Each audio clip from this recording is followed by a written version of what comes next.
The Olivet Baptist Church History and Archive Committee would like to present our salute to one of our members, Mother Rosalee Wicks, and her contributions in the field of education. Today I'm interviewing Sister Rosalee Wicks, and she is going to tell us a bit about being one of the pioneers is working in the field of education. Sister Wicks. I received my education started off in Taylor, Texas, at Blackshire High School. That's where I started, because that's my hometown, Taylor. I was reared with very poor parents, but yet loving parents. Parents that were filled with love and cared for us and demanded that we get whatever education that they had to offer.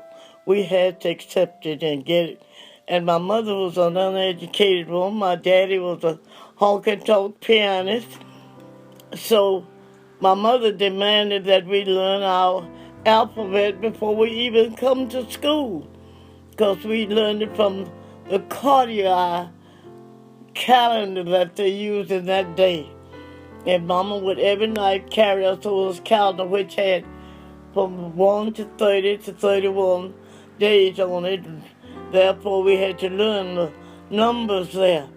And that's the way we started out with our education. Then we learned to learn the month, by whatever month there was, whatever was on that calendar, my mother taught it to us. And when we got to school, because we didn't have the...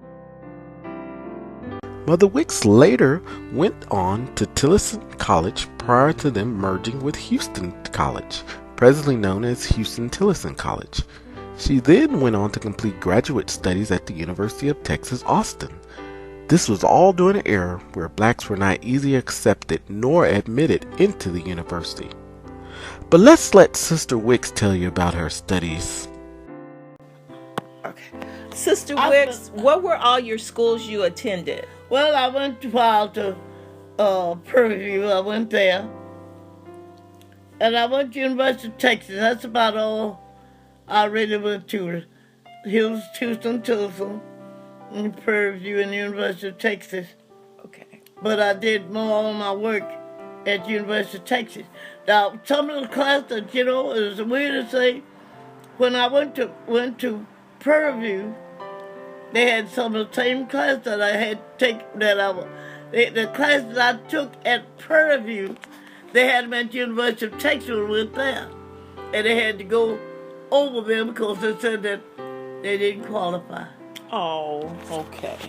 So I went to the University of Texas, and she said, Rosa, one of these days you'll be married. She says, and don't ever run after your husband. Whatever he's doing out there, it's what he wants to do. Let him alone. You stay at home and make the home. He'll be back. And said, if he doesn't come back, that's good riddance. She said, so you just stay right there and make that house. Many days, honey, we didn't have much food, but Mama saw that we got something to eat that day, something. And we gonna eat that stuff and go to bed and be happy. Mama go to bed and be happy. Daddy didn't come home, not at all. Mama never said a word. Make us ready next day, so it's on school.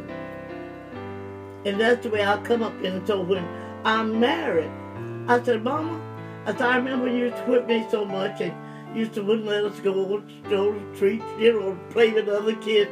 She said, Rosa, I was preparing you for this day today. She said, I never had no idea that you'd marry a preacher, and yet I did. She said, because there's something in me that told me you was a different child. She said, so all I taught you then by whooping you, she didn't say that, just told me whooping your son. So she said, all I taught you then, she said, you will need it. And after I got married, I found out I had patience like my mama. I never looked for nothing. I never worried about nothing. He married me, and that was enough. And I was perfectly satisfied with the words, will you marry me? And I was perfectly satisfied being Mrs. Wicks. I wasn't trying to be old Rosalee. I was being Mrs. Wicks. I was satisfied. And whenever, she said, when you get married, you stay at your own house. You take care of your husband. Don't you let somebody come in and rule you and your husband. You rule your own house, you and your husband. And that's the way I got along. And I enjoyed every minute.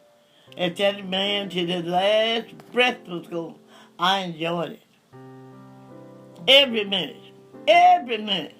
He went to Africa, and everywhere he had to go all over the world. I had to go to school, drive back in that driveway, come on in there and hook that car in the garage, get in that house, child, and pray and wait for the telephone call. If I didn't get it, I'd go to bed, because I know he's going to call sometime. I had confidence in me, and I had confidence in the man I had married. That's the way I lived. And I didn't care what nobody said, how anybody looked, what they did, how they acted, what they said, what they wore. That didn't make me a bit of difference. Lawrence Wicks is a man I married. And that was a man I lived for. When Lawrence Wicks got sick, I got right beside him in the bed where he wouldn't have to feel for me. He just rub up against it, and I know it's Lawrence Wicks. Honey, I loved every bone of him, and I proved it by trying to be his wife. And trying to have class. Let me tell you that. Let me say something about that. I had class with my husband. Yes, you did. You understand what I mean when I say class? Ma'am. Yes, ma'am. I had class. Yes, you did. My husband had class. Yes, you did. And child, he dressed nice. I wasn't really trying to outdress him or nothing, but I wasn't going to be his ragbar. Honey, I'd go in and fix myself up nice. And by the way, a lot of folks didn't know. Honey, I was almost 10 years older than my husband. But that didn't matter. No, it didn't. Because right in this house, when he asked me, the first night he came to me, he said, I'm looking for a wife. The first night, right where your husband sitting there now. My husband sat there and he said, Rosie, I'm looking for a wife, and I want you for my wife. I said, me? I'm too old for you, boy. He said, I want you. I said, well, I don't know about that. That's because I just built this house, and I did this, and I was just telling him all the things I did, and I was free to do. He said, I don't care what you got. I want you for my wife.